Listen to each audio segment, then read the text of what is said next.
సాధారణంగా మనకు అంత సులభంగా అందుబాటులో లేని వ్యక్తి కారణం ఏంటంటే వారికి ప్రొఫెషనల్గా వారి వృత్తిపరంగా వారికి ఉన్నటువంటి బాధ్యతల కారణంగా అంత సులభంగా మనకు వారు అందుబాటులోకి వచ్చే అవకాశం లేదు.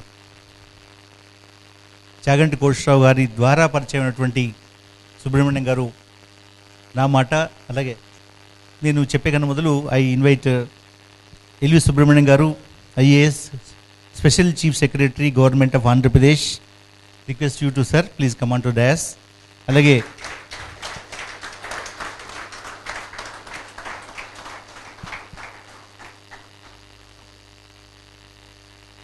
డాక్టర్ కెఎస్ రత్నాకర్ గారు, శ్రీ ఎన్ ఈశ్వర్ రెడ్డి గారు, sir please come on to dais sir.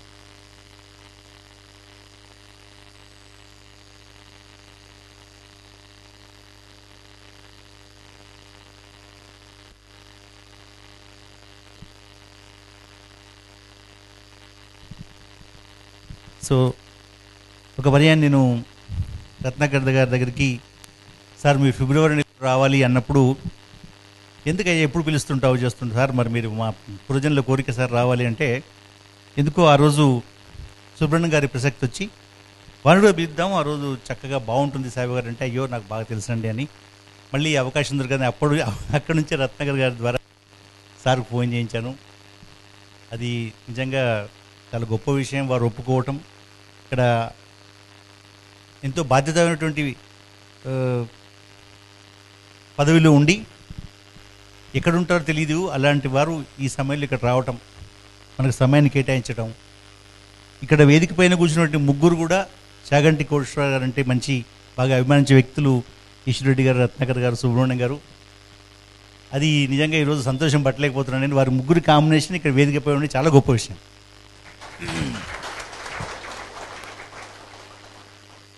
సరిగ్గా ఒక సంవత్సరం క్రితం బ్రహ్మశ్రీ చాగంటి కోటేశ్వరరావు గారు కాకినాడలో గోశాల ప్రారంభించి సుబ్రహ్మణ్యం గారితో అక్కడ గోశాల ప్రారంభించేసి యజ్ఞం చేయించారు. చాలామంది గొప్ప గొప్ప మహానుభావులతో వచ్చారు. ఆ రోజు నాతోటి అక్కడ తులాభారం చేయించారు గురుగారు. ఆవు దూడకు సమానమైనటువంటి బరువు ద్వారా మనం వాటికి కావాల్సిన పదార్థాలు వేసి తులదూచటం. కరెక్ట్గా మళ్ళీ సంవత్సరం తర్వాత సుబ్రహ్మణ్యం గారు మన ఆలయానికి రావటం. బ్రహ్మశ్రీ చాగంటి కోటేశ్వరరావు గారు వరుసగా 7 సంవత్సరాలు, గత 7 సంవత్సరాలు రమారమి 3-4 రోజులు, ప్రారంభంలో 7 రోజులు వారు ఇక్కడ ప్రవర్తించినటువంటి ఈ వేదిక నుంచి మళ్ళీ వారిని బాగా అభిమానించి వారిని అనుసరించేటటువంటి వ్యక్తులు ముగ్గురు కూడా ఒకే రోజు వేదికపైకి రావటం చాలా గొప్ప విషయం. అయితే ఈరోజు సుబ్రహ్మణ్యం గారు ఇక్కడ రావటం అనేది నాకు, మీకు అందరికీ కాదు, బాబా కూడా ఎంతో సంతోషించేటటువంటి పరిస్థితి ఇది. ఎందుకంటే తనకు బాగా ఇష్టమైనటువంటి భక్తుడు రావటం, ఏ దేవుడైనా సంతోషిస్తాడు. వారిని పరిచయం చేయాల్సిందిగా Viswanatha master, VM power international founder general secretary గారిని పరిచయం చేయాల్సిందిగా కోరుతున్నాను.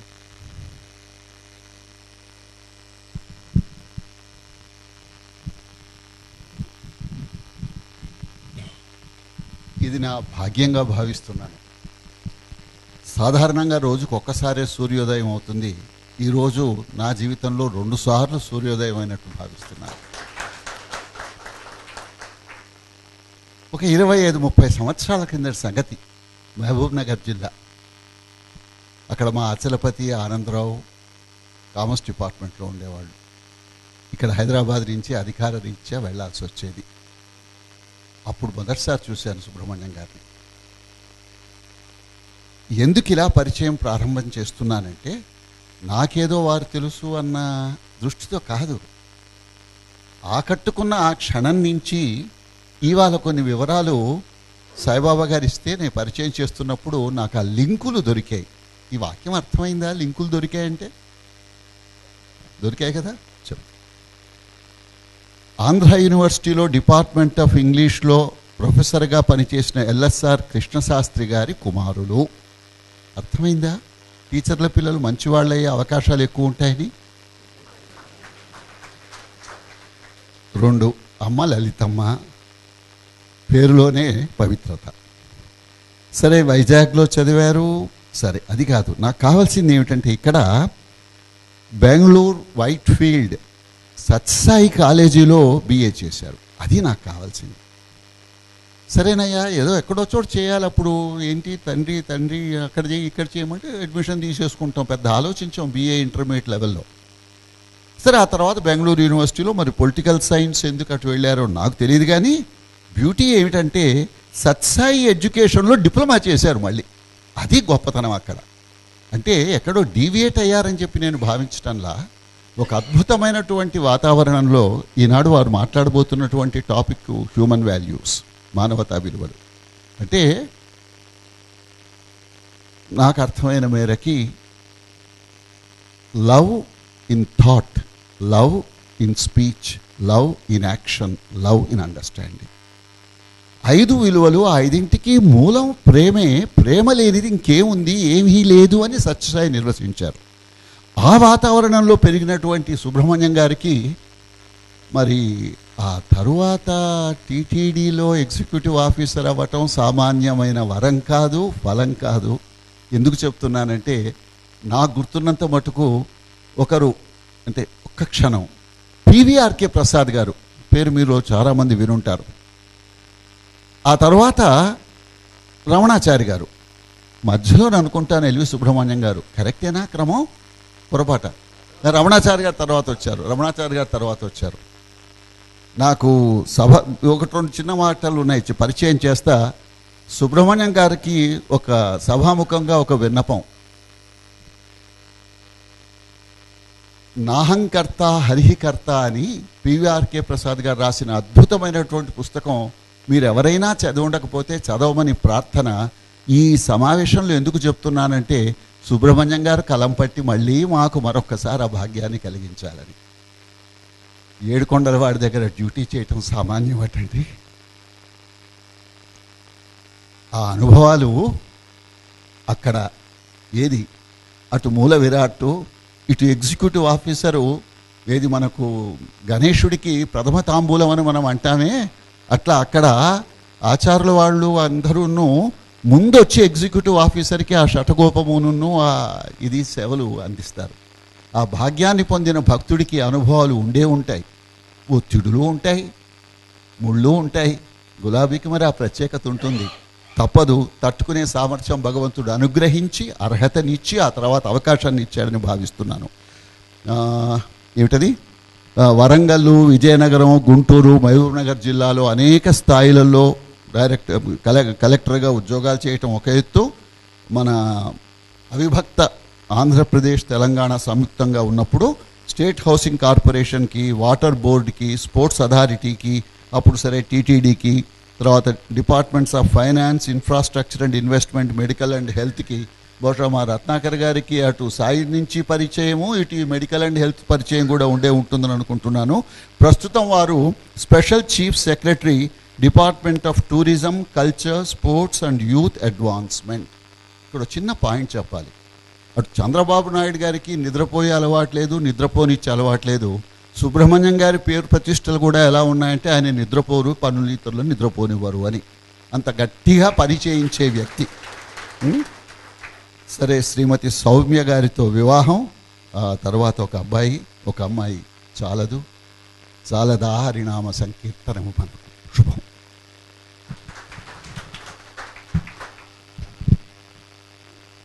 నేను వారికి నిర్మోహమాటంగా చెప్పింది ఏమిటంటే, మనం అందరం కూడా ఒకటే మాట్లాడుతూ ఉంటాం. మనందరికీ అల్టిమేట్గా మనందరం ఒకే సోర్స్ నుంచి వింటూ ఉంటాం, అవే ఆలోచనలు వస్తుంటాయి. కాబట్టి నేను కొత్తగా ఏది చెప్పే స్థితిలో ఏమాత్రం కూడా లేనండి అని చెప్పాను. అది బహుశా ఆయన నా వినయాన్ని దాని ద్వారా తొణికిసలాడుతోందని చెప్పి ఆయన భావించి ఉంటారు. అది వినయం కాదు, అది వాస్తవం. కాకపోతే ఆయనకి నేను చెప్పింది ఏంటంటే, ఈ విధంగా మనం కలవడం, నేను తప్పకుండా వస్తానండి, కొంతసేపు వచ్చి కలుపుతాను తప్పకుండా. ఎందుకంటే మనందరికీ సత్సంగం చాలా ముఖ్యం. మనం సమాజంలో చాలా ఇబ్బందులకు గురవుతూ ఉంటాం. వ్యక్తిగతంగా కావచ్చు, సామూహికంగా కావచ్చు, వ్యవస్థపరంగా కావచ్చు, డిఫరెంట్ టైప్స్ ఆఫ్ ఛాలెంజెస్. కాబట్టి ప్రతిసారి మనకి ఏమనిపిస్తుందంటే, నాతో పాటు ఇంకెవరైనా ఒకళ్ళు పక్కనుంటే బాగుండేది కదా అని అనిపిస్తూ ఉంటుంది. పెళ్ళైన వాళ్ళకి కానీ పెళ్ళి కాని వాళ్ళకి కానీ కాన్స్టెంట్గా we are bombarded by lot of negative thoughts. అందులో ఏమాత్రం కూడా అది అతిశయోక్తి కాదు. ఇవాళ పర్టికులర్గా మన దేశంలో మనం చూస్తున్నప్పుడు వీచే గాలిలో కానీ తరంగాల్లో కానీ అన్డౌటెడ్గా ఒక huge volume of negative energy is flowing. ఇది మనందరం కూడా గ్రహిస్తూనే ఉన్నాం. ఆ ఎనర్జీ ఎలాంటిదంటే, మనం ఒకవేళ ఏ విధమైన చర్యలు చేయకుండా జాగ్రత్త పడకుండా ఉన్నప్పుడు they have potential to change అస్.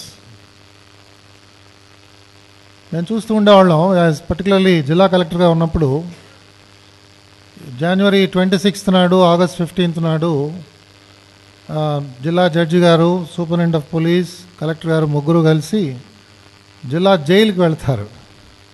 జిల్లా జైలుకి వెళ్ళి అక్కడ ఏదో ఒక జెండా వందనం చేయడం, తర్వాత వాళ్ళందరితో మాట్లాడడం, జైల్లో ఉన్న వాళ్ళందరితో వెళ్ళి ఒక గంట, కొన్నిసార్లు కొంచెం ఎక్కువ సమయం పడుతుంది, కొన్నిసార్లు తక్కువ సమయం పడుతుంది, వాళ్ళతో మాట్లాడే ఒక అవకాశం కలుగుతూ ఉండేది. నేను నిజం చెప్తున్నాను, ప్రతిసారి వెళ్ళినప్పుడు చాలా చాలా హృదయ విదారకమైన సంఘటనలు మనకి వినే అవకాశం కలుగుతుంది. కొంతమంది బాగా చదువుకున్న వాళ్ళు, కొంతమంది చాలా అందంగా ఉన్నవాళ్ళు, బలంగా ఉన్నవాళ్ళు, బలహీనంగా ఉన్నవాళ్ళు, అన్ని రకాల మందిని మనం చూస్తాం. అక్కడ వాళ్ళందరూ కన్విక్ట్స్ అయిపోయి కొన్ని చోట్ల అండర్ ట్రయల్స్గా ఉండి, వాళ్ళందరూ కూడా ఒకే ఒక విషయం మనకి పదే పదే పదే చెప్తుంటారు. ఏమిటంటే, తొందరపాటుతనం వల్ల మేము ఇక్కడికి వచ్చాము. ఆ ఒక్క నిమిషం, ఒక్క క్షణం మాకు ఇంకొక ఆలోచన కలిగే అవకాశం ఉండుంటే నేను చేసేవాడిని కాదు సార్ అంటాడు. ఒకతను కిరాతకంగా తన భార్యను చంపేసి ఉంటాడు, ఒకడైతే తన పొలం పక్కన ఇంకో పొలం వాడిని తల పగలగొట్టుంటాడు, వాడు చచ్చి ఉంటాడు. ఎందుకు అలా చేసావు? ఎందుకోసారి ఒక్క క్షణం ఆ ఆవేశం వల్ల నేను చేశానండి అంటాడు. అది కేవలం మనందరికీ కూడా ఒక ఉదాహరణ. మనందరం కూడా జైలుకు వెళ్లకుండా తిరుగుతున్న అలాంటి అభాగ్యులం కావచ్చు. ఆ క్షణాలు ఎన్నో మనం చూసి ఉండొచ్చు. అనేక పర్యాయాలు మనం అనవసరంగా మాట్లాడి ఉండొచ్చు.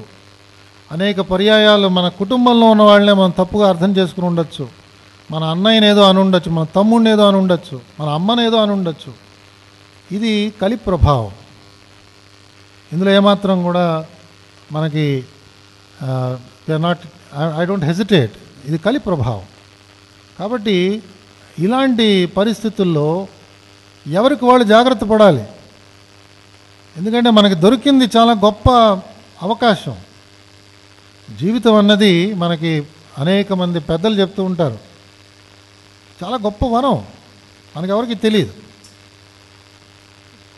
ఒకానొక సందర్భంలో ఒక మహానుభావుడు ఏమిటి అసలు ఈ మానవ శరీరం యొక్క విలువ ఏమిటని లెక్క కడితే it is more than 500 crores worth of investment. ఇందాక డాక్టర్ రత్నాకర్ గారు చెప్పినట్టుగా ఆత్మ పరిశీలన చేసుకున్నప్పుడు వ్యక్తిత్వం మనకి చాలా విషయాలు అప్పుడు అర్థమవుతాయి. ఒక ఇంగ్లీష్ వండర్ఫుల్ సేయింగ్ ఉంది, I stopped asking God for shoes till I saw a person without feet అని. మనకి ఏముందో మనకి తెలియదు, ఉన్నది మర్చిపోతుంటాం. మనకి భగవంతుడు చక్కగా మాట్లాడడానికి వాక్ ఇచ్చాడు, చూడటానికి నేత్రాలు ఇచ్చాడు. ఒక్కొక్క అవయవం డాక్టర్ రత్నాకర్ గారు లాంటి పెద్దవాళ్ళ దగ్గర కూర్చుని దీని సబ్స్టిట్యూట్స్ ఏమిటి అని తీసుకుని మనం లెక్కెట్టుకుంటూ పోతే you will have to invest at least 500 to 1000 crores. చర్మం దగ్గర నుంచి, అవయవాల దగ్గర నుంచి, కిడ్నీల దగ్గర నుంచి, మీ హార్ట్ దగ్గర నుంచి అన్నీ ఒకవేళ రీప్లేస్ చేసి లేటెస్ట్ టెక్నాలజీ ప్రకారంగా అది అమర్చుకున్నాం అనుకోండి, అదొక 1000 కోట్ల పెట్టుబడి మన శరీరం. మరి 1000 కోట్ల పెట్టుబడికి ఎలాంటి ఆదాయం రావాలి, సమాజానికి ఎలాంటి లాభం జరగాలి, జరుగుతున్నదా? మనం చూస్తున్నాం చుట్టూతా సమాజంలో అలాంటి లాభం కనిపిస్తున్నదా?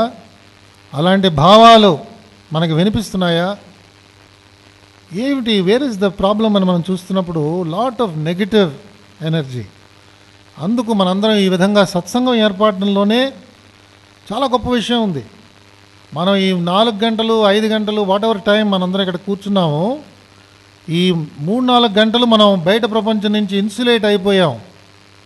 3 గంటలు కాలంలో మనం ఏదో ఒక భగవన్నామ స్మరణ, పెద్దలు చెప్తున్నారు, ఎన్నో ఆసక్తికరమైన విషయాలు వారు చెప్తున్నారు.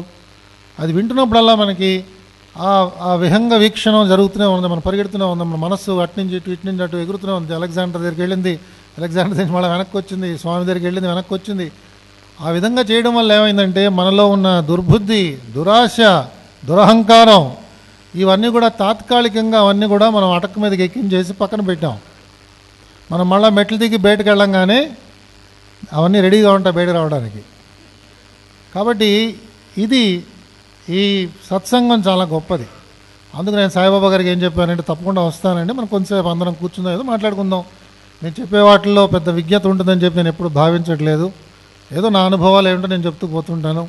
నచ్చిన మీరు వింటారు, లేకపోతే మీరు మర్చిపోతారు, పక్కనున్న స్వామివారి ఫోటో చూస్తారు, దండం పెట్టుకుంటుంటారు, లేదా ఏదో మీకు స్వామివారి నామాలు ఏదో మనసులో చెప్పుకుంటుంటారు. Whatever it is, you are insulated from the negative energy.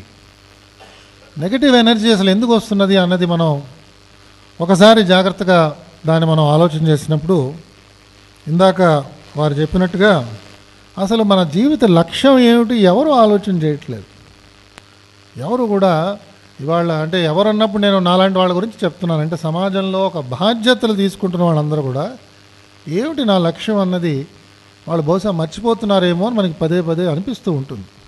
ఎందుకంటే లక్ష్యాన్ని జ్ఞాపకం పెట్టుకున్న వాళ్ళు ఎవరు కూడా కాలయాపన చేయరు. మన జీవితం, నేను ఇవాళ స్పోర్ట్స్ డిపార్ట్మెంట్లో ఉన్నాను కాబట్టి ఈ ఉదాహరణ వాడుతున్నాను. మనందరం కూడా T20 ఆడుతున్న మ్యాచ్లో మనందరం పాల్గొంటున్నాం.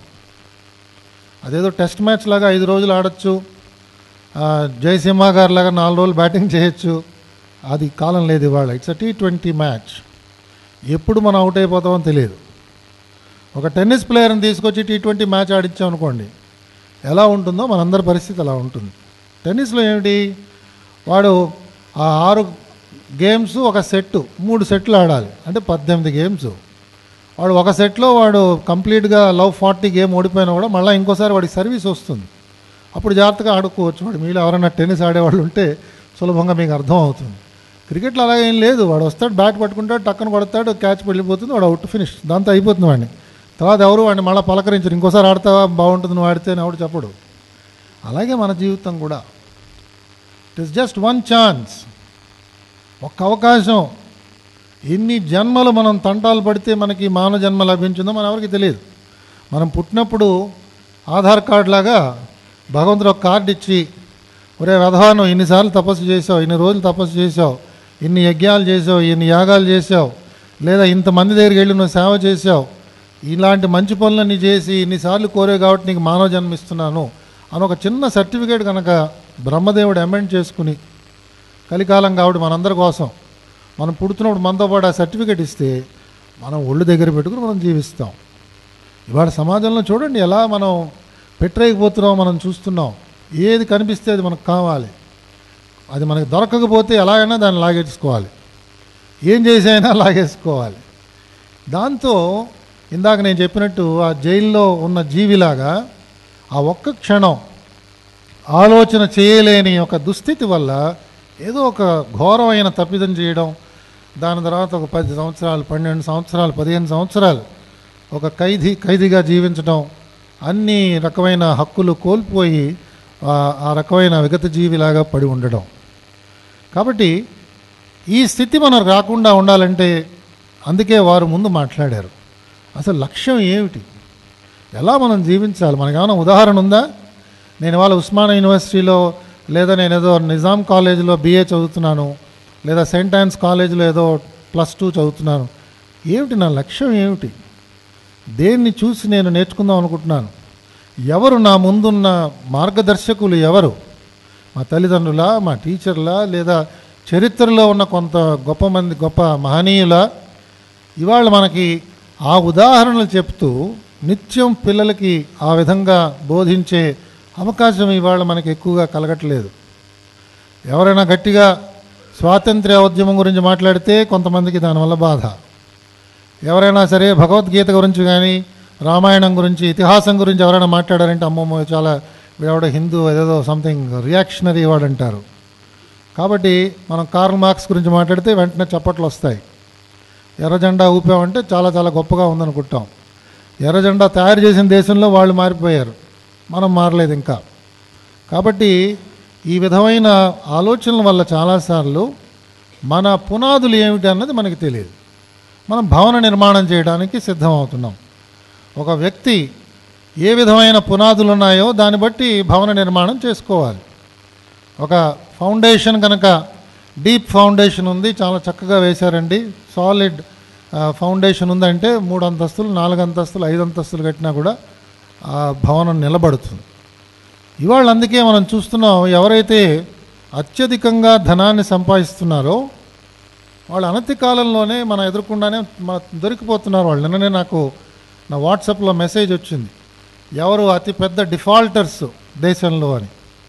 వాళ్ళు మాత్రం చలామణి అయిపోతుంటారు. వాళ్ళు మనకి ఇక్కడ తాజ్ కృష్ణాలో ఏమైనా గ్రేట్ ఫంక్షన్ అయిందంటే MOU సంతకాలు పెట్టడానికి వాళ్ళే వస్తూ ఉంటారు. వాళ్ళు మనందరికీ ఆదర్శాలు. వాళ్ళ గురించి బహుశా కొన్ని మన పుస్తకాల్లో కూడా టెక్స్ట్ బుక్స్లో వాళ్ళ గురించి కొన్ని అధ్యాయాలు కూడా ఎవరైనా రాసి ఉండొచ్చు.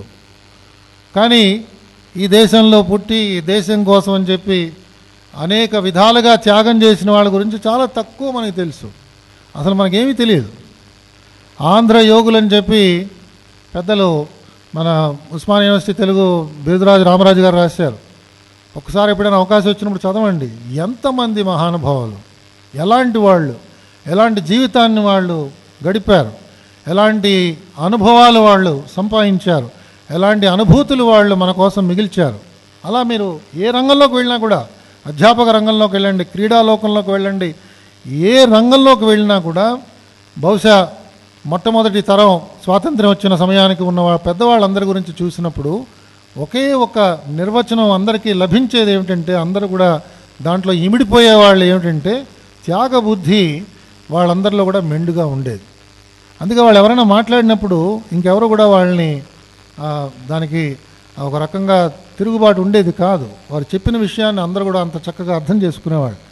కాబట్టి మొట్టమొదటి విలువ మనందరం కూడా బహుశా ఈ చరిత్ర నుంచి ఈ గడ్డ మీద పుట్టాం కాబట్టి ఎంతో సంపదలు చూసిన గడ్డ ఇది. ఏదో తెలంగాణ గడ్డ ఆంధ్ర గడ్డ అని నేను చెప్పట్లేదు.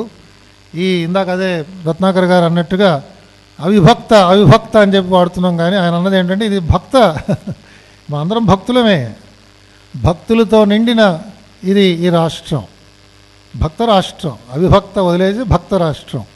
స్వామివారి సన్నిధిలో ఉన్నాం కాబట్టి భక్త రాష్ట్రం. అందులో మనం చూసినప్పుడు సామాన్యమైన పరిస్థితి కాదు. మీరు ఎవరి చరిత్ర అయినా తీసుకోండి, చూడండి ఎలాంటి సంఘటనలు వాళ్ళు ఎదుర్కొంటున్నారు, ఎలాంటి భావాలు వాళ్ళలో ఉండేవి, ఎలాంటి ఎత్తైన వ్యక్తిత్వం వాళ్ళకు ఉండేది. దాని నుంచి మనం చాలా నేర్చుకోవాల్సి ఉన్నది. కాబట్టి ప్రత్యేకంగా నేను ఇక్కడున్న విద్యార్థుల్ని వాళ్ళని నేను ప్రత్యేకంగా అడ్రస్ చేస్తున్నాను. పెద్దవాళ్ళందరూ కూడా మన్నించండి. ఎందుకంటే మనకి అలాంటి విలువలు మనం సంపాదించాలి. ఆ వ్యక్తిత్వం మనలో బాగా ఉండాలి, మనకి పౌరుషం ఉండాలి, సాధిద్దామనే ఒక పట్టుదల ఉండాలి. కానీ దానికి పునాది ఒక త్యాగబుద్ధి. మనం ఒకసారి త్యాగం చేస్తే తప్పకుండా ఎవరైతే ఆ త్యాగాన్ని అనుభవించారో స్వీకరించారో వాళ్ళ జీవితాంతం కూడా దాన్ని జ్ఞాపకం పెట్టుకుంటారు. మనకి భగవాన్ సత్యసాయిబాబా గారు అందుకే ఎప్పుడు చెప్తుండేవారు, 2 విషయాలు ఆయన ఎప్పుడు మర్చిపోవాలంటుండేవారు. ఒకటి, నీకు ఇతరులు చేసిన కీడు మర్చిపోవాలన్నారు ఆయన. 2, నువ్వు ఎవరికి ఏ మేలు చేసావో మర్చిపోవాలన్నారు. ఈ 2 మనం ఎప్పుడు జ్ఞాపకం పెట్టుకోకూడదు. వాళ్ళు ఎవరైనా వచ్చి జ్ఞాపకం చేసినా బహుశా కావచ్చేనేమోనంటే నాకు తెలియదు, మర్చిపోయాను. ఇది మనం నేర్చుకుంటూ ఒక త్యాగబుద్ధిని పునాదిగా చేసుకుని జీవితాన్ని మనం ఈ విధంగా ఆరంభించుకోవాలి. అలాగే ఇంకొక తత్వవేత్త డేవిడ్ హ్యూమ్ అనే బ్రిటిష్ ఫిలాసఫర్, ఆయన ఏమన్నా అంటే I'm just coating him, the great end of all human industry is the attainment of joy. For this were arts invented, sciences cultivated, laws ordained, and societies modeled. అంటే చివరికి మన పరమావధి ఏమిటో అంటే ఒక రకమైన ఆనందం. ఎలా మనం దాన్ని చేరుతాం అన్నది కొంచెం క్లుప్తంగా మనం మాట్లాడుకుందాం. ఇప్పటికే 4:30 అయిపోయింది కాబట్టి ఒక ఇంపార్టెంట్ ఇష్యూ మనం తెలుసుకోవాల్సింది ఏమిటంటే, how do we define poison? Poison అంటే ఏమిటి? ఏది అవసరం కంటే ఎక్కువ ఉన్నదో అదే పాయిజన్. ఇవాళ షుగరు మోతాదుల్లో తినాలి, ఇందాక డాక్టర్ గారు చెప్పినట్టు. ఉప్పు ఒక మోతాదుల్లో తినాలి, మంచినీళ్ళు మోతాదుల్లో స్వీకరించాలి. ఏది ఆ రకమైన నియమావళి దాటి మనం ఎక్కువ స్వీకరించినా కూడా ఇట్ కెన్ బికమ్ పాయిజన్. అన్నం చాలా రుచిగా ఉంటుంది, ఆకలి తీరుస్తుంది, దాంతో అనేక చక్కని వంటకాలు చేయొచ్చు. అలా అని మనం అది ఎండ్లెస్గా మనం తినలేము, అదే మనకి పాయిజన్ అయిపోతుంది. అలా ఏది తీసుకున్నా కూడా it can become a poison. అలాంటప్పుడు దాన్ని పరిమితుల్లో దాన్ని స్వీకరించగలిగే ఒక శక్తి మనందరికీ కావాలి, మోడరేషన్. ఈ మోడరేషన్ని ఏ విధంగా అంటే, ఇవాళ మనకున్న పంచభూతాలు కావచ్చు, ఏవైనా కావచ్చు, ఒక పరిమితం దాటి మనం అగ్నిని చూసి మనం దాంట్లో వేలు పెడితే ఏ విధంగా అయిపోతుందో, నీళ్లు చూసి చాలా బాగుందని చెప్పి ఆ కొలంలోకి మనం దూకి ఒకవేళ మనకి ఈత రాని పక్షంలో ఏమవుతుందో, అదేవిధంగా ఈరోజు మన చుట్టూతో ఉన్న ఈ వాతావరణంలో చాలామంది మనం దానికి లోనై తద్వారా ప్రమాదాలకి గురవుతున్నాం అన్నది ఇంకొక ముఖ్యమైన విషయం మనకు అనేక మంది చెప్తున్నారు. ఆ విధంగా చెప్తున్నప్పుడు ఒక గొప్ప ప్రయోగాన్ని శ్రీరామ్ సార్ అని చెప్పి మనం బహుశా మీలో కొంతమంది వారి పుస్తకాలు కూడా చదివే ఉంటారు. ఒక అద్భుతమైన పదప్రయోగం వారు చేశారు. అని ఏమన్నారంటే, nature is the visible autobiography of invisible God అన్నారు. I'm repeating it. Nature is the visible autobiography of invisible God. ఏం చూడలేకపోతున్నాం, కానీ ప్రకృతిలో ఎలాంటి వింతలు విడ్డూరాలు జరుగుతున్నాయో మనం చుట్టూతో మనం చూస్తున్నాం. ఎక్కడైనా సరే మానవ శక్తి ఎంతో తెలివితేటలు మేము సంపాదించామండి, మేము అక్కడికి వెళ్ళిపోతున్నాం, ఇక్కడికి వెళ్ళిపోతున్నాం, ఇవన్నీ చేసేస్తున్నాం అని అంటున్నాం కదా. మురికి కూపంలోంచి నీళ్లు పోసి ఎరువులు వేస్తే పంచదార వస్తుందా? చూడ, పంచదార సృష్టిస్తున్నాడు భగవంతుడు. గడ్డి తిన్న తర్వాత చక్కని పాలు వస్తున్నాయి ఆవు ద్వారా. ఎవరైనా ల్యాబొరేటరీలో చేయగలరా? అది చేయలేరు. ఇలా మనం ఆ పుస్తకంలో వారు రాసిన పుస్తకం చదివితే అనేక ఆసక్తికరమైన ఉదాహరణలు శ్రీరామ్ సారు మనకు అందిస్తున్నారు. కాబట్టి ప్రకృతి నుంచి మనిషి నేర్చుకోవాల్సిన అనేక విషయాలు ఉన్నాయి. అందులో ఒకటి ఇందాక మనం చెప్పుకున్నట్టుగా త్యాగబుద్ధి, మోడరేషన్.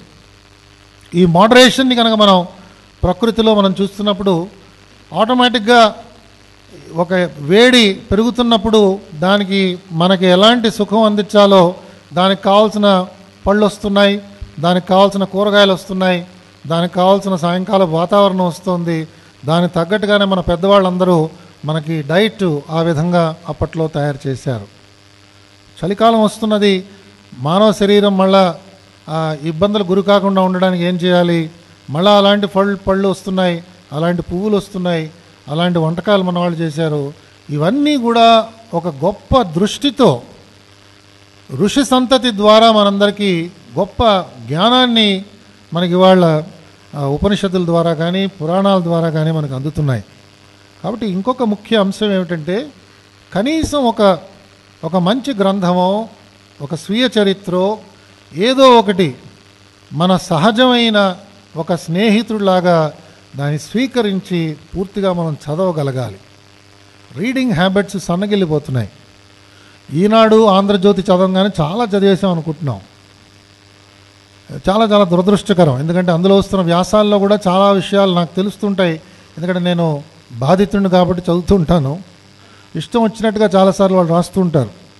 మళ్ళీ రాసిన వాళ్ళే మా దగ్గరకు వచ్చి, అయ్యో మాకు తెలియలేదు సార్, మాకు ఏదో ఆ టైంలో మరి మీరు దొరకలేదు, మాకు మీ గురించి ట్రై చేసామండి, మీరు ఫోన్ ఎత్తలేదు, అందుకు రాసేసామంటారు. జరగవలసిన డ్యామేజ్ అయిపోతుంది. కాబట్టి మనం కనీసం ఏదో ఒక గ్రంథం, నేను వైట్ఫీల్డ్లో చదువుకున్న రోజుల్లో రామకృష్ణ పరమహంస గారి గురించి అని చెప్పి మహేంద్రనాథ్ గారు రాసిన గ్లింప్సెస్ ఆఫ్ శ్రీ రామకృష్ణ అనే గ్రంథం చదివే అవకాశం నాకు లభించింది. అత్యద్భుతమైన గ్రంథం. అందులో అసలు మనకి చూపిస్తున్న ఉదాహరణలు కావచ్చు, ఆ అనుభవాలు కావచ్చు, ఏ విధంగా ఆయన శిష్యుల యొక్క ప్రశ్నలకి ఆయన సమాధానాలు ఇచ్చారు, అవన్నీ మనం చూస్తుంటే మనకి ఒక చక్కని ఉత్సాహం మనకు బయలుదేరే అవకాశం ఉన్నది. కాబట్టి నేను పిల్లలందరినీ కోరేది, తప్పకుండా మంచి గ్రంథాలని మన దగ్గర పెట్టుకోవాలి. అది తప్పకుండా ఏదో ఒక అవకాశం లభించినప్పుడు, ఇవాళ నేను సాయిబాబా గారికి అందుకే కృతజ్ఞుడు. ఎందుకంటే మీరు వచ్చి మాట్లాడాలనగానే నేను వెంటనే నా దగ్గర ఉన్న 4-5 పుస్తకాలు ఏవో తీసి ఏదో అటు తిప్పి ఇటు తిప్పి ఏదో ఒకటి నేర్చేసుకోవాలి, ఏదో ఒకటి తెలిసేసుకోవాలి ఆసక్తితో చదవడం వల్ల మళ్ళీ ఒక అవకాశం, మళ్ళీ రిఫ్రెషింగ్ చేసుకునే అవకాశం మనకు లభిస్తుంది. పుస్తక పఠనం కంపల్సరీగా మనం చేయాలి. దానివల్ల అనేక లాభాలు ఉన్నాయి, దాన్ని నేను ఎక్స్పాండ్ చేయక్కర్లేదు. 3, మనం ఈరోజు మనకి లభించిన గొప్ప అదృష్టం ఏమిటి? మనకి భగవంతుడి దగ్గర నుంచి ఒక గ్యారంటీ లభిస్తుంది. ఇవాళ ప్రతి వాళ్ళు ఏం కోరుతున్నారు? సపోజ్ ఒక పెన్ను కొన్నాం, నువ్వు ఈ పెన్ను కొను, 10 నెలల తర్వాత కూడా రాయకపోతే మా షాప్కి వచ్చి ఇచ్చేయండి, మేము తిరిగి మీకు ఇచ్చేస్తాం అని ఎవరైనా గ్యారంటీ చెప్పారంటే 100కి 50 మంది వెళ్ళి కలం కొనేస్తారు. ఏదైనా సరే గ్యారంటీ గ్యారంటీ గ్యారంటీ, ప్రతిదానికి గ్యారంటీ వారంటీ, ఇది ఇవాళ మనకి ఒక నానుడి. మనకి ఇవాళ భగవద్గీతలో శ్రీకృష్ణ పరమాత్మ గ్యారంటీ ఇస్తున్నాడు. సర్వధర్మాన్ పరిత్యజ్య, నువ్వు అన్నీ పక్కన పెట్టారా బాబు, నీ గురించి నేను చూసుకుంటాను రా అని చెప్తున్నాడు ఆయన. బట్ ఎందుకు దాన్ని పట్టించుకోవట్లేదు?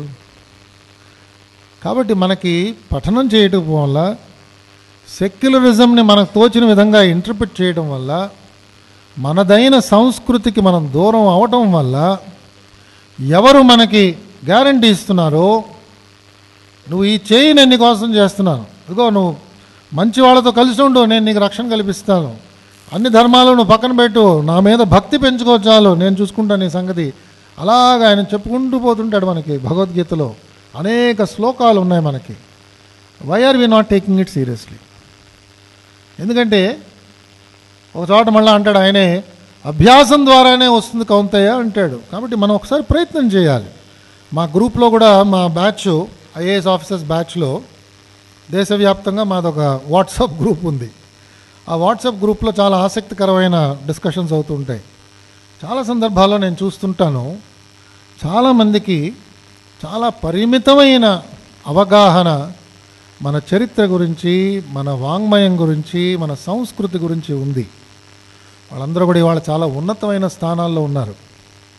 మాది చాలా సీనియర్ బ్యాచ్. ఎందుకు చెప్తున్నానంటే, మనం ఏమీ గ్రహించకుండా కేవలం శరీరానికి వయస్సు రావడం వల్ల మనం ఉన్నత స్థానాలకు వెళ్ళిపోయే అవకాశం ఉంది, ప్రమాదం కూడా ఉంది. అలా మనం జరగకూడదు. అందుకు పిల్లలందరినీ నేను కోరేది, దయచేసి మన వాంగ్మయం ఏం చెప్తోంది, ఇతిహాసం ఏం చెప్తోంది, మహాభారతం తీసుకోండి, ఎన్ని వృత్తాంతాలు ఉన్నాయి, అందులో ఎన్ని వ్యాఖ్యానాలు ఉన్నాయి, ఎన్ని వ్యాఖ్యానాలు, ఒక్కొక్క వ్యాఖ్యానంలో ఎంత చక్కని విషయాలు చెప్పారు. అది ఎవరో ఒకరు చెప్పచ్చు, అది కల్పితం అండి, ఎవడో రాసాడండి, అదేదో ఆయన పేరు పెట్టేశారని అంటాడు, వాడికి ఏదో తెలిసినట్టుగా. పోలే వాడి మాట వాస్తవం అనుకుందాం పోనీ, కానీ రాసింది ఏమిటి, అది మనకు ఉపయోగమా లేదా? ఇందాక డాక్టర్ గారు చెప్పినట్టుగా మన మనస్సుని అది ఉత్తేజపరుస్తున్నదా, మనస్సుకి వ్యాకులత తీసుకొస్తున్నదా, మనస్సుకి ప్రమాదాలకు లోనయ్యే పరిస్థితులను తీసుకొస్తున్నదా, దాని ప్రభావం ఏమిటి, అది మనకి ఏ విధంగా మనకి రక్షణ కల్పించే అవకాశం ఉన్నది. అందులో ఏదైనా ఒక వృత్తాంతం తీసుకోండి, ఒక దుష్యంతుడు కథ తీసుకోండి, ఏమిటి మనకి దాని ద్వారా వస్తున్నది, మహాభారతం ద్వారా అన్నది మనం జాగ్రత్తగా చూసుకుంటే మనం కూడా అదే పరిస్థితిలోకి వెళ్ళొచ్చు, మనం కూడా అలాంటి పొరపాట్లే చేయొచ్చు. కాబట్టి మానవ జీవితానికి అతి సమీపంగా ఉన్న అనేక విషయాలు మన పెద్దలు, అది సనాతన ధర్మంలో వేదమూలంగా ఉన్న విషయాలన్నీ కూడా మనకి అర్థమవుతాయనే దృష్టితో ఇతిహాసం ద్వారా మనకు అందించారు. ఇతిహాసం అంటేనే మనకు తెలుసు అది సహజంగా నిజంగానే జరిగిన చరిత్ర. దాని ద్వారా మనకి తీసుకొచ్చారు. రామాయణం తీసుకోండి, శ్రీరామాయణం తీసుకున్నప్పుడు మీరు వినుంటారు చాగంటి గారి ఉపన్యాసాలు. ఆ ధార ఎన్ని అంశాలు మనకి ఆయన ఎప్పటికప్పుడు తీసుకొస్తున్నారు. అలాగే ఇతర గొప్పవారందరూ కూడా ఒక్కొక్కరు ఎలాంటి గొప్ప సేవ చేస్తున్నారు మన సమాజానికి. దయచేసి పిల్లలందరినీ నేను కోరేది దాంట్లో కొంత ఒక ఉత్సాహం చూపించండి. మనం ఇవాళ ఈ గడ్డ మీద పుట్టి ఇక్కడ పెరిగి మనకి చాలా ఎన్ని అవకాశాలు ఉన్నాయి. మనం వెళ్ళి టక్కున పరిగెత్తుకెళ్ళి మాస్టర్ గారి దగ్గర మాస్టర్ నాకు ఇది అర్థం అవట్లేదు చెప్పండి అంటే మీకు కాఫీ ఇచ్చి చక్కగా సంస్కృత శ్లోకాలు ఏమిటో అర్థాలు చెప్తారు. యుఎస్ఏలో, యూకేలో, జర్మనీలో వాళ్ళు ఆ విజ్ఞానం కోసం వాళ్ళు పరితపిస్తున్నారు. టీటీడీలో ఉన్నప్పుడు ఒక సంస్కృత కార్యక్రమం ఒకటి ఎస్విబిసిలో వస్తుండేది.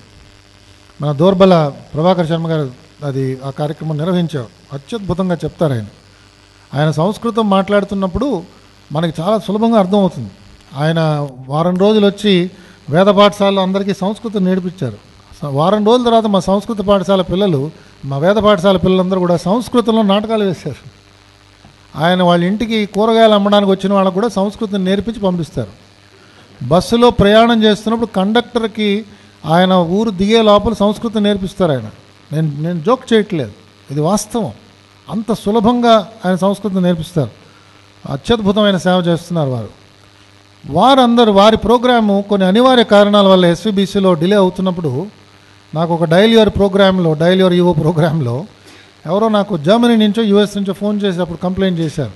యువో గారు మాకు ఈ ప్రోగ్రాం చాలా చాలా ముఖ్యం, మీరు మిగతా కార్యక్రమాల హడావిడిలో ఈ ప్రోగ్రామ్ని మీరు వేళ తను లేకుండా ఎప్పుడో రాత్రిపూట కొన్నిసార్లు పగలపూట కొన్నిసార్లు మార్చేస్తున్నారండి, మాకు చాలా ఇబ్బందిగా ఉందండి. నాకు సహజంగానే అది విన్న తర్వాత చాలా ఆసక్తి వచ్చి అలాగండి మీరు ఫాలో అవుతున్నారా ఏమిటని ఆయనతో 2-3 మాటలు మాట్లాడినప్పుడు ఆయన చెప్పాడు, మేము చాలామంది ఫాలో అవుతున్నామండి, ఈ ప్రోగ్రామ్ మేము ఎప్పటికప్పుడు రికార్డ్ చేసుకుంటాం, మేము దాన్ని యూట్యూబ్లో మేము దాన్ని లోడ్ చేసుకుంటాం, మేము నలుగురికి దాన్ని ప్రాపగేట్ చేస్తున్నాం అని.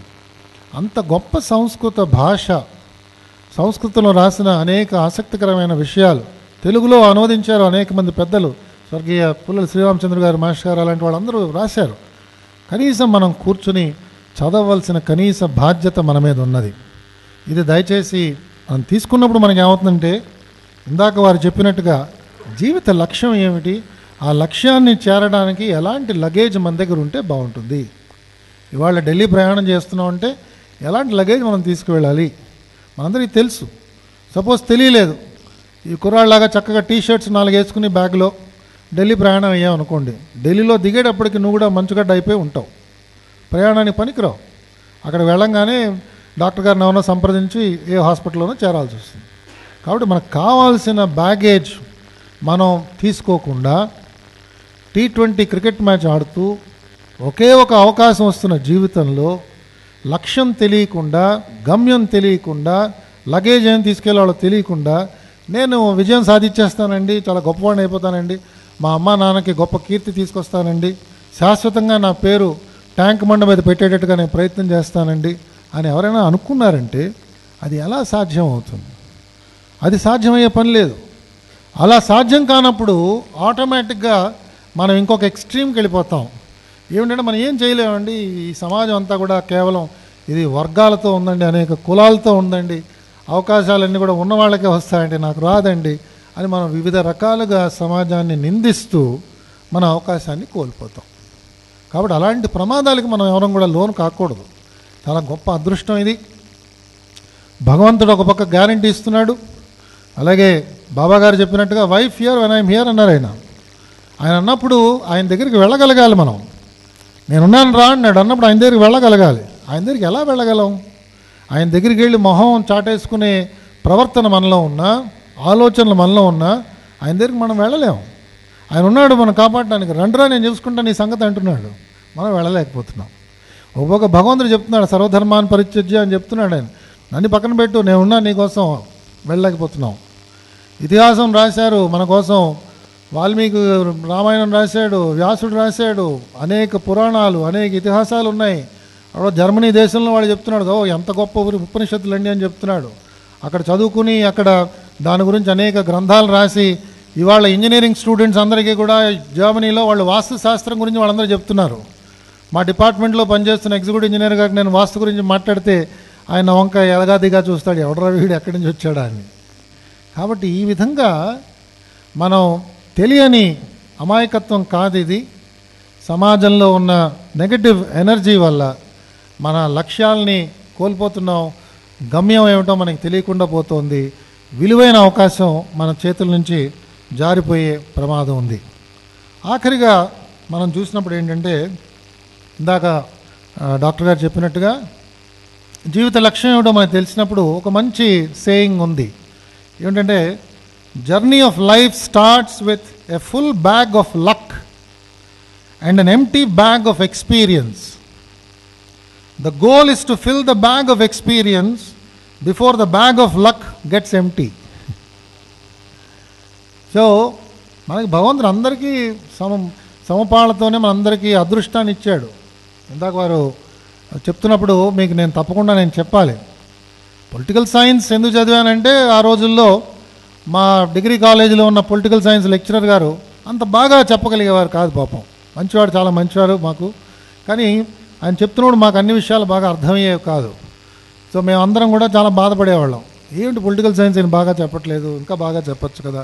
అరిస్టాటిల్ కానీ, ప్లేటో కానీ, వీళ్ళందరి గురించి కూడా చెప్తున్నప్పుడు కానీ, జేఎస్ మిల్ గురించి కానీ, ఏది మనం లెక్చర్ చేస్తున్నా కూడా చాలా ఆసక్తికరంగా చెప్పచ్చు, ప్రస్తుత సమాజ పరిస్థితితో దాన్ని మనం అన్వయం చేయొచ్చు కదా అనుకుని మేము అనుకుంటుండేవాళ్ళం.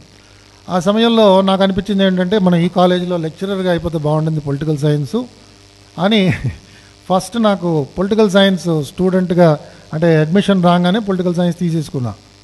ఎందుకంటే కేవలం to become lecturer, that's all. అందులో అంతకంటే ఏమీ రహస్యం లేదు. బట్ అక్కడ వేకెన్సీ రావాలి కదా, మనకు అంత దూరదృష్టి ఉండదు కదా. There is no vacancy there. So I could not become a regular teacher there. So I came back to Visakhapatnam. And మా నాన్నగారు అప్పుడు అడిగారు, ఏమరా ఇప్పుడు ఏం చేద్దాం అనుకుంటున్నాం. లేదు నాన్నగారు, ఇప్పుడు పిహెచ్డీ చేసేస్తాను, నేను పిహెచ్డీ చేసి ఆంధ్ర యూనివర్సిటీలో చేరిపోతాను. ఈ లోపల నా అదృష్టం అనండి, భగవత్ ఆశీర్వచనం అనండి, నాకు ఈ సివిల్ సర్వీసెస్ అడ్వర్టైజ్మెంట్ రావడం. ఆ అడ్వర్టైజ్మెంట్ రాగానే మా నాన్నగారు అడిగారు, చూసావా సివిల్ సర్వీస్ అడ్వర్టైజ్మెంట్ వచ్చింది? వచ్చింది నాన్నగారు, చూశాను. మరి నువ్వు అప్లై చేయట్లేదా? నాకేం వస్తుంది, నేను వస్తుందని అనుకోవట్లేదని. ఇవన్నీ కూడా మీకు ఎందుకు నరేట్ చేస్తున్నానంటే, బ్యాగ్ ఆఫ్ లక్, అదృష్టం అన్నది భగవంతుడు ప్రతివాడికి ఇస్తాడు. అది మన పితృదేవతల యొక్క ఆశీస్సుల వల్ల, గురుదేవుల యొక్క ఆశీస్సుల వల్ల మనకి ఇది ప్రాప్తిస్తుంది. అదేదో మన యొక్క శ్రమ వల్ల కానీ వచ్చిందని మనం ఎప్పుడు భావించకూడదు తప్పకుండా. కాబట్టి ఆ బ్యాగ్ ఆఫ్ లక్ ఎంటీ అయ్యే లోపల బ్యాగ్ ఆఫ్ ఎక్స్పీరియన్స్ నింపుకోవాలి. ఇది మన దేశంలో, మన సంస్కృతిలో మనకి పురుషార్థాలని చెప్పి ఇచ్చారు. కాబట్టి అది కూడా సులభతరం చేశారు మన వాళ్ళు. ధర్మ, అర్థ, కామ, మోక్ష, 4 కోసం దయచేసి జీవించండి రా బాబు, ఇంకేం పెట్టుకోవద్దు మీ మనసులో అని చెప్తున్నారు.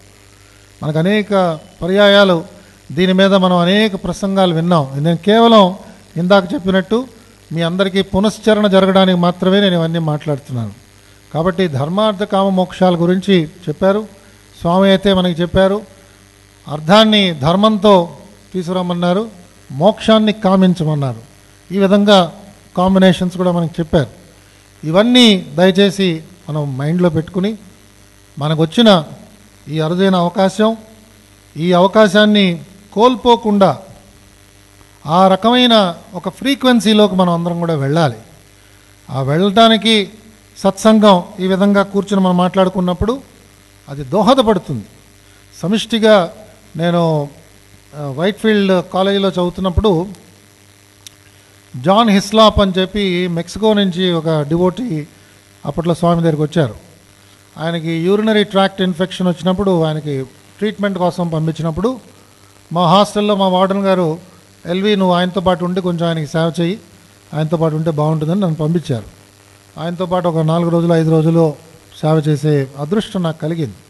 ఆ 4-5 రోజుల్లో అంటే సేవ అంటే ఏం లేదు పాప, ఆయన లేవంగానే ఆయనకి సహాయం చేసి బాత్రూమ్ తీసుకెళ్ళటం, లేదా మంచినీళ్ళు అడిగితే మంచినీళ్ళు ఇవ్వడం, నర్సు కావాలంటే నర్సుని పిలవడం, ఇలాంటి పక్కనే పడుకుని చేయటం. అది చేస్తున్నప్పుడు ఆయన అనుభవాల గురించి ఒకసారి చెప్పారు.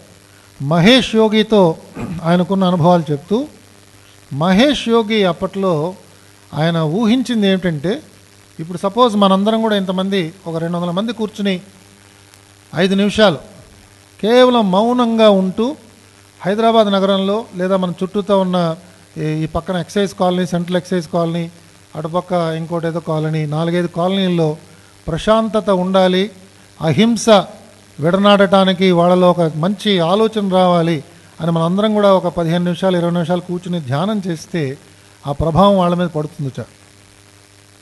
సో మహేష్ యోగి గారు ఏమన్నారంటే, ఇట్స్ ప్రూవన్ ఫ్యాక్ట్, ఈ విధంగా చేస్తే ఆ థింకింగ్ వల్ల పాజిటివ్ వైబ్రేషన్స్ వస్తాయి. కాబట్టి ఆయన అప్పట్లో ఊహించింది ఏమిటంటే, ఒక సర్టన్ ఆల్టిట్యూడ్లో, హిమాలయ పర్వతాల ఆల్టిట్యూడ్లో ఒక హైట్కి తీసుకుపోయి ఆ ఆల్టిట్యూడ్లో ఒక 15,000 మంది, 30,000 మంది, 40,000 మందిని తీసుకురాగలిగి వాళ్ళందరూ కూర్చుని ధ్యానం చేసి ఈ రకమైన అందరి కోసం చేసే ప్రార్థనలు కావచ్చు, శాంతి ప్రార్థనలు అనండి, what ever you call it, చేస్తే దాని ప్రభావం ఇంకా ఎంత బాగుంటుందని చెప్పి ఆయన ఒక సిద్ధాంతాన్ని ఆ రోజుల్లో ఆయన పరిచయం చేశారంట. సో హిస్లాప్ గారు దాని గురించి ఒకసారి నాకు చెప్పారు. కాబట్టి మనందరం కూడా అలాంటి ఫ్రీక్వెన్సీలోకి, అలాంటి ఒక చైతన్యంలోకి, మనందరికీ కూడా మేలు జరగాలి, మన వల్ల ఎవరికి కూడా కీడు జరగకూడదు, మనం ఎవరిది కూడా మనది కాని వస్తువు గురించి మనం ఎవరం కూడా ప్రాకులాడకూడదు,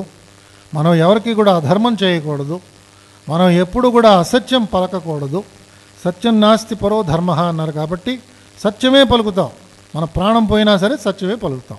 ఎలాంటి వాళ్ళు వచ్చి మనని ఏ విధంగా మనని ఇన్ఫ్లుయెన్స్ చేయడానికి ప్రయత్నం చేసినా కూడా సత్యమే పలుకుతాం అని ఇలాంటి కొన్ని భావాలు మనలో ఈ సత్సంగం వల్ల, అలాంటి పెద్దవాళ్ళ యొక్క అనుభవపూర్వక ప్రసంగాల వల్ల మనకి లోపల నుంచి అలాంటి చైతన్యం బయలుదేరితే మనందరం కూడా ఈ సమాజంలో ఉండడం వల్ల సమాజంలో ఒక మార్పు కనిపిస్తుంది. లేదా మనం కూడా ఉన్నాం సమాజంలో, అయినా అంతేనండి అని ఎవరైనా అనుకున్నారంటే దానివల్ల ప్రయోజనం ఏమీ ఉండదు. నేను అందరినీ సవినయంగా కోరేది ఏమిటంటే, మన ఇన్ఫ్లుయెన్స్ మన ఇంట్లో ఉండాలి. మన మన మన ఇంట్లో ఉన్న ఇన్ఫ్లుయెన్స్ మన పక్క వాళ్ళ మీద ఆ ఇన్ఫ్లుయెన్స్ ఉండాలి. మన పక్క వాళ్ళు మనం ఏం చేస్తున్నాం దానివల్ల కొంతైనా ప్రభావితం అవ్వాలి. మనం ఉద్యోగం చేస్తున్నాం, మన ఉద్యోగం చేస్తున్న ఆ ప్రాంతంలో మనతో పనిచేస్తున్న వాళ్ళ మీద కొంత ప్రభావం ఉండాలి. అంతేగాని మనం ఏకాకులుగా నేను చాలా సత్య హరిశ్చంద్రుని అని చెప్పుకున్నా కూడా బహుశా ప్రయోజనం ఎక్కువగా ఉండదు. ఇవాళ మానవాళికి మార్గం చూపించవలసింది ఏమిటంటే ఈ విధమైన సత్సంగం. కానీ సత్సంగంలో మనం పాల్గొన్నప్పుడు మనకి డాక్టర్ గారు చెప్పినట్టుగా మన లక్ష్యం ఏమిటి, లక్ష్యం మీద మనకి పరిపూర్ణమైన పరిపక్వమైన ఆలోచన నిర్వచనం లేనప్పుడు మనం ఇప్పుడు బస్ స్టాండ్కి వెళ్తాం, బస్ నెంబర్ 10 వస్తుంది, ఎక్కేద్దామా, బాగుందా, రంగు బాగుందా, సీటు బాగుందా, అందులో ఉన్న బస్సులో ఎక్కిన వాళ్ళు బాగున్నారా అని చూసి మనం 10వ నెంబర్ బస్సు ఎక్కేసామనుకోండి, మన గమ్యస్థానానికి మనం చేరలేము. కాబట్టి మన గమ్యస్థానం ఏమిటో మనం నిర్ణయం చేసుకోవాలి.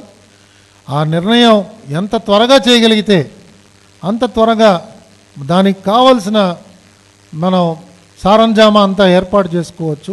దానికి కావాల్సిన ఏర్పాట్లు చేసుకోవాలి, దానికి కావాల్సిన వ్యక్తిత్వాన్ని తయారు చేసుకోవాలి. సుదీర్ఘమైన ప్రయాణానికి వెళ్తున్న వాళ్ళు చాలా జాగ్రత్తగా ఉంటారు. రేపు ఢిల్లీ వెళ్ళాలయ్యా, నేను ఇవాళ నేను డిన్నర్ చేయట్లేదంటారు, చాలామంది చెప్తారు. అదేంటండి డిన్నర్ చేయండి అంటే, లేదు నేను మార్నింగ్ ఢిల్లీ వెళ్తున్నానండి, మళ్ళీ ఏమైనా స్టమక్ అప్సెట్ అవుతుందేమో అనుకుంటాం. కాబట్టి లాంగ్ జర్నీస్ ఉన్నప్పుడే మనం అంత జాగ్రత్త పడుతున్నప్పుడు this is the final journey. ఇది పదే పదే లభించే అవకాశం కాదు. ఇదో అందుకే కొన్నిసార్లు ఇలాంటి భావాలు తెలివి కనుకే పిల్లలకి 10th క్లాస్లో వాడి పాపం 94% వచ్చిందిట పాపం. 96 రావాలనుకున్నారు వాళ్ళ పేరెంట్స్, మందలించారు. ఆ పిల్లాడు వెళ్తాడు ఎక్కడో దుంకేస్తాడు. 94%. నాకు తెలుసు, మా కొలీగ్ వాళ్ళ అబ్బాయి అలాగే అయింది. వాడు ఇవాళ he's become a mentally inactive child. ఇవాళ తల్లిదండ్రులు పడుతున్న ఘోష ఇంత అంతా కూడా కాదు. ఇది పోటీతత్వమా? 90 వచ్చేస్తే గొప్ప, నాకు 3rd క్లాస్ వచ్చింది 10th క్లాస్లో, సో వాట్? కాబట్టి ముఖ్యం కాదు.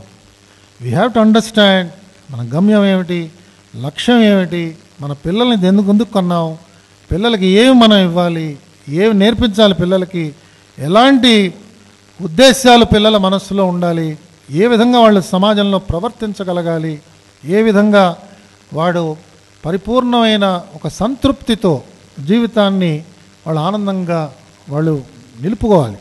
కాబట్టి ఇలాంటి సత్సంగాలు మనకి మనకు అలాంటి అవకాశాలు అందిస్తాయి. మనకి చుట్టూతా అందుకే మన సమాజంలో మన అదృష్టం అనేక ఆసక్తికరమైన సంఘటనలు జరుగుతూనే ఉంటాయి. మనకి అలాంటి చెవులు ఉండాలి, అలాంటి కళ్ళు ఉండాలి. ఆ చెవులు ఆ కళ్ళు మనం అభివృద్ధి చేసుకుంటే తప్పకుండా మనకి అలాంటి విషయాలే మనకు వినిపిస్తూ ఉంటాయి. ఆ ఆసక్తిని మనం పెంచుకుందాం. అలాంటి ఒక సంఘాన్ని తయారు చేసుకుందాం. ఆ సంఘంతోనే మనం ఎప్పటికప్పుడు కలుస్తూ ఉందాం. భావాల్ని 1కి 10 సార్లు మనం నెమరు వేసుకున్నప్పుడు అది గట్టి ఒక పునాది అయిపోతుంది. అనేక సందర్భాల్లో నేను చెప్తున్నాను, మీకు అతిశయోక్తి కాదు, అనేక ఆకర్షణలు మనకు కనిపిస్తూనే ఉంటాయి. దానికి ఒక్కసారి మనం తలొగ్గామంటే మళ్ళా మనకు వెనక్కి తిరిగి చూసే అవకాశం లభించదు. కాబట్టి అలాంటివన్నీ మనకు అనవసరం. మన ధర్మం ఏమిటో మనం తెలుసుకోవాలి. మన నుంచి సమాజం ఏం ఆశిస్తుందో మనం తెలుసుకోవాలి. మనందరికీ ఒక బాధ్యత ఉన్నది. చాలా గొప్ప దేశం ఇది, గొప్ప చరిత్ర ఉన్న దేశం. ఇలాంటి దేశంలో పుట్టే అదృష్టం మనకి లభించింది కాబట్టి గర్వపడదాం. మనకి భగవంతుడు పెట్టిన పెట్టుబడి సుమారు 1000 కోట్లు మనకి పెట్టుబడి పెట్టాడు ఆయన. అది అమెరికా డాలర్ విలువతో తీసుకుంటే 1000 కోట్లు అవుతుంది. కాబట్టి ఇంత విలువైన శరీరాన్ని మనకు అందించాడు. దీన్ని ఏ విధంగా కాపాడుకుందాం, ఏ విధంగా దీన్ని ఒక ఉపాధిగా చేసుకుని మన గమ్యానికి మనం చేరుదాం అన్న దాని గురించి ఆలోచన చేసినప్పుడు లక్ష్యం, విలువలు ఇవన్నీ వస్తాయి. ఇవన్నీ చక్కగా అందంగా రమణీయంగా మన జీవితంలో పెరగాలంటే దానికి ఒక చక్కని పొదరిల్లు ఉండాలి. అది ఒక చక్కని సంఘం. అలాంటి సత్సంగాన్ని మనం ఏర్పాటు చేసుకుని పెద్దవాళ్ళందరి దగ్గరికి వెళ్ళి ఎప్పటికప్పుడు మనం వాళ్ళ దగ్గర నుంచి తెలుసుకుంటూ ఉంటే మనకి తెలియని విషయాలు తెలియడమే కాకుండా తెలిసిన విషయాలు బాగా నాటుకునే అవకాశం ఉంటుంది. ఎప్పటికప్పుడు ఆ గాలివాన వచ్చినప్పుడల్లా కొన్ని విలువలు కొట్టుకుపోతూ ఉంటాయి. ఒకసారి కొట్టుకుపోయాయంటే మళ్ళీ కనిపించాం. కాబట్టి ఎప్పటికప్పుడు జాగ్రత్తగా అలా కాపాడుకుంటూ జీవితాన్ని మనం సాగించినప్పుడు తప్పకుండా ఆ సర్వేశ్వరుడి యొక్క ఆశీఫలంగా మనందరం కూడా చేరవలసిన చోటకి ఆయనే చేరదీసుకుంటాడు. ఎందుకంటే ఇదంతా ఆయన సృష్టి, ఆయన వినోదం. ఆ వినోదంలో ఆయన పరీక్షలు పెడుతుంటాడు. పరీక్షలు ఎందుకు పెడతారు? దయచేసి ఒక్కసారి ప్రశ్నించుకు మనం క్లోజ్ చేద్దాం. పరీక్ష ఒక పిల్లాడికి ఒక టీచర్ పరీక్ష పెడుతుంది. ఎప్పుడు పెడుతుంది? వాడు పాస్ అవుతాడు అనే ఒక నమ్మకం ఉన్నప్పుడే పరీక్ష పెడుతుంది. లేకపోతే చెప్పేసి నీకు అటెండెన్స్ లేదా, నువ్వు రాయడానికి లేదని చెప్పేసి, లేదు నువ్వు తయారవ్వలేదు రా. సో పరీక్షకి మనని తీసుకెళ్ళారు అంటే పరీక్షలో మనం నెగ్గే అవకాశం ఉంది కాబట్టే మనకి పరీక్ష పెడుతున్నారు. ఆ విధంగా మనం ఒక పాజిటివ్ ఎనర్జీని మనం డెవలప్ చేసుకోవాలి, చాలా అవసరం. ఎందుకంటే చాలా చూస్తున్నాం సమాజంలో ఇవాళ జరుగుతున్న ఈ రుగ్మతల్ని ఏ విధంగా మనం ఎదుర్కోవాలన్నప్పుడు ఎప్పటికప్పుడు పలచన పడిపోతుంది ఈ విధమైన సంఖ్య. చాలామంది టోకనిజంలోకి వెళ్ళిపోతున్నారు. నేను ఎవరిని కూడా తప్పు అంచనా వేయట్లేదు, దయచేసి మన్నించండి. మనం ఒక 30 రోజులు ఏదైనా దీక్ష తీసేసుకుంటే 32వ రోజు నాడు ఇష్టం వచ్చినట్టు చేసేస్తే సరిపోయింది అనుకుంటాం. ఈ విధమైన టోకనిజం, ఏదో బొట్టు పెట్టేసుకుంటే నాకు చాలా గొప్ప వ్యవహారం ఆచారం ఉందని చెప్పి అనుకున్నట్టుగా దాని వెనకాల ఉన్నది ఏమిటి, ప్రతిపదార్థం ఏమిటి, ఏ విధంగా దాంతోపాటు నా ఆలోచన, నా చర్యలు, నా అన్నీ కూడా దాంతో అనుసంధానం ఎలా చేయాలన్నది కూడా మనం గ్రహించాలి. కాబట్టి ఆధ్యాత్మికత మనందరి మేలు కోరే అంత గొప్ప సంపద మన దేశంలో ఉన్నది. దాన్ని చులకనగా మనం దయచేసి చూడకూడదు. మనకు తెలియదు చాలా విషయాలు, తెలియనప్పుడు నేను నేర్చుకుని చెప్తానండి. మనం తెలుసుకున్న తర్వాత రుజువు చేసిన తర్వాత దేనికి పనికిరాదండి, ఈ పుస్తకం దండగండి, శ్రీరామాయణం ఉపయోగం లేదు, పక్కన పడేస్తే పర్వాలేదు. అది చదవలేదు, అసలు వాల్మీకి అంటే ఎవరో తెలియదు, శ్రీరామాయణంలో ఏముందో తెలియదు. ఎప్పుడో చిన్నప్పుడు ఏదో సినిమా చూసి దాంట్లో ఉన్నదే నిజం అనుకుంటే ఎలాగా? ఇప్పుడు మహాభారతం తీసుకోండి, దాంట్లో ఉన్న విషయాలు ఉన్నాయి. అనేక సందర్భాల్లో చాగంటి గారు కూడా దాని మీద చాలా చక్కగా ఆయన చెప్పారు. కాబట్టి కొన్ని ఏవో ఇష్యూస్ తీసుకుని దాన్ని పెద్దదిగా చేసి, for example Sita, Ahalya character, మా గురువుగారు ఒక మంచి విషయం చెప్పారు, అది చెప్పి నేను క్లోజ్ చేస్తాను. అహల్యకి శాపం వచ్చిందని, ఆవిడ రాయిగా పడి ఉందని సామాన్యంగా వర్ణిస్తూ ఉంటారు. కానీ ఒక యోగ దృష్టితో చూసినప్పుడు అహల్యకి లభించిన వరం ఏమిటంటే, తల్లి నిన్ను ఇంకెవరూ కూడా నిన్ను చూడలేరు, ఎవరికీ నువ్వు కనిపించవు, ఆ శ్రీరామచంద్రుడికి మాత్రమే నువ్వు కనిపిస్తావు. నిన్ను చూసిన తర్వాత శ్రీరామచంద్రుడు మళ్ళా నీకు పునర్జన్మ తీసుకొచ్చినట్టుగా అందిస్తాడు. కాబట్టి నువ్వు ఎవ్వరికీ కనిపించవు, కనిపించని స్థితిలో నువ్వు తపస్సు చేసుకోవచ్చు అనే ఒక వరం ఇచ్చారట గౌతముడు.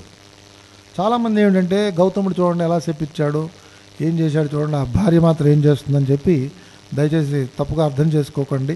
ఉమెన్ ఎంపవర్మెంట్ అసలు మన చరిత్రలో లేదు, మన రామాయణంలో అంతకంటే లేదు. అప్పటి నుంచే స్టార్ట్ అయింది మన దేశంలో. స్త్రీలని అప్పటి నుంచి అభాగ్యులుగా చేసేసిన గొప్ప దేశం ఇది అని చెప్పి కొంతమంది వాదిస్తుంటారు. కాబట్టి మనం కొంచెం లోతుగా పోవాలి, పెద్దవాళ్ళని అడగాలి. కొన్ని విషయాలు యోగ దృష్టితో చూస్తేనే కనిపిస్తాయి, కొన్ని విషయాలు కేవలం భాష తెలిస్తే తెలుస్తాయి, కొన్ని అనుభవపూర్వకంగా తెలుస్తాయి. ఆ విధంగా 3 పొరలు మన వాంగ్మయంలో ఉన్నాయి. అనేక విషయాలు ఆ యోగ దృష్టితో మనం వెళ్ళినప్పుడే మనకు కనిపిస్తాయి, కొన్ని అనుభవపూర్వకంగా కనిపిస్తాయి, కొన్ని కేవలం చదువుకోవడం వల్ల కనిపిస్తాయి. కాబట్టి స్వామి కూడా అంటుంటారు కదా, నువ్వు అసలు ఎవరివి అని అన్నప్పుడు, the one who others think you are, the one you think you are, the one you really are అని స్వామి అంటారు. కాబట్టి there are 3 layers of every personality. అలాగే మన వాంగ్మయానికి కూడా 3 పొరలు ఉన్నాయి. అలా మనం లోతుగా పోవాలి, లోతుగా చూడాలి. అన్నీ మనకి తెలియటం అంటే దుర్లభం, కానీ మనకి మన అదృష్టం. అనేక మంది పెద్దలు చదువుకున్నవారు మన సమాజంలో ఉన్నారు. వారు చాలా ఉచితంగా ప్రేమపూర్వకంగా మనకి నేర్పించే వాళ్ళు ఉన్నారు. అలాంటి వారందరినీ కూడా ఎప్పటికప్పుడు పిలిచి ఈ విధంగా చేస్తున్న ఈ సభలు, ఈ సంస్థకి నా జోహార్లు, వి ఎంపవర్కి నా ప్రత్యేక కృతజ్ఞతలు. రాబో రోజుల్లో ఇంకా ఇదే విధంగా చక్కగా జరుగుతూ మనందరం కూడా ఒక సుస్థిరమైన, ఒక సుసంపన్నమైన ఒక సమాజంలో అంతర్భాగంగా మనందరం మెలుగుతూ, మన ద్వారా సనాతన ధర్మానికి జరగవలసిన సేవ జరుగుతూ, విశ్వవ్యాప్తంగా మన ప్రార్థన ఏమిటంటే ఎప్పుడు కూడా అందరూ కూడా బాగా ఉండాలి. అదే మనం ప్రార్థించుకునేది. సర్వే సుజనా సుఖినో భవంతు, సర్వే జన సుజనా భవంతు అని అనేవారు మా గురువుగారు. అందరూ మంచివాళ్ళు బాగుండుగాక, అందరూ మంచివాళ్ళు అవుగాక. ఆ విధంగా మనం ప్రార్థన చేస్తూ ఈ అవకాశం నాకు ఇచ్చిన మీ అందరికీ మరొకసారి నా ప్రత్యేక కృతజ్ఞతలు, నా ధన్యవాదాలు. ఓం నమో వెంకటేశ్వర.